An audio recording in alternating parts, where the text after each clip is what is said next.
So it's everything you described all happening simultaneously. It's as simple as that, right? So relationships are very, very, very important, and anybody who steps into this industry of ours will soon figure out and stuff that your reputation precedes you and follows you throughout your entire career. You're going to get known because our industry is actually very, very small. So in some instances, right, you'll have a large airline. Let's say, for example, a Delta Airlines, right? They'll place an order with Boeing, let's say, as an example, right? And they'll buy. Sometimes you hear these crazy transactions where they go off and they've just bought 150 narrow body aircraft, right? So after they purchase those airplanes, there's a good chance that they're going to go out and do what they call a sale and leaseback, okay?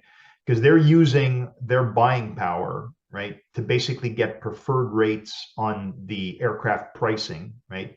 And then they're able to sell those airplanes back to a leasing company, right, at a slightly higher amount of money and profit that delta in the sale because they're basically using their buying power to buy the aircraft cheaper.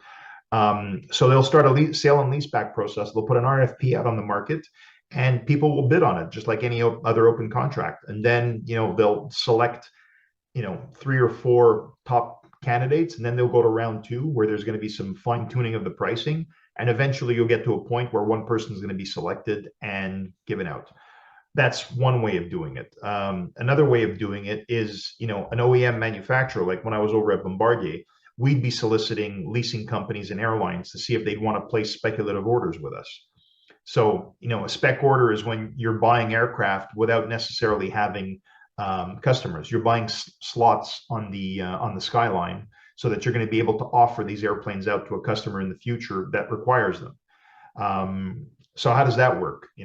Effectively, you're reserving spots on the skyline, and once you get to a point that's closer to the delivery standpoint, there's such a huge back order of aircraft right now that an airline might need an airplane tomorrow morning, and if you've got one on the skyline, they'll pay you a premium for that particular position. Okay, so that's another way that you can do the transactions.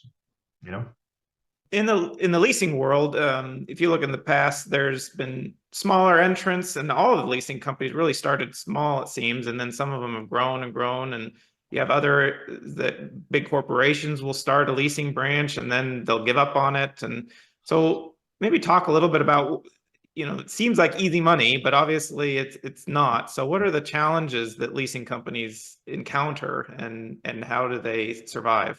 I think the biggest challenges are capital and cost of capital. That's probably the biggest because if you want to start up a leasing company, it's very, very difficult to be a leasing company with one or two airplanes under your belt, right? You need scale, right? You need to ramp up, and you need to ramp up, rather quickly to a certain extent. And what makes or breaks a leasing company, right, is first of all their reputation, who they are, because there's some key players in the market depending on what type of aircraft class you're looking at. Okay, so if you want a wide body aircraft, there's ALC, BOC. There's a couple of companies that come right to mind that those are kind of the guys for the big airplanes. You got other guys in the middle doing the narrow bodies, and the narrow body market is very, very cutthroat. Everybody's going in there, slashing each other's throats, practically bringing the price down as low as humanly possible and buying out contracts. So there's a lot of people that'll get into that space there and fail miserably because they don't have the capacity for the risk and the cash positions to be able to sort of offer these really, really low prices. So a couple of years back, when there was a lot of money coming in from Asia, right?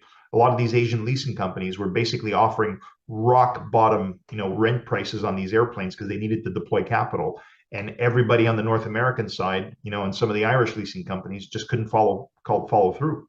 So all of a sudden they weren't placing airplanes. They needed to do PDP payments, and at one point the cash runs out and you just can't continue your business. So I think cash and the access to capital is probably the most important thing when it comes to leasing, and that could probably make or break a leasing company.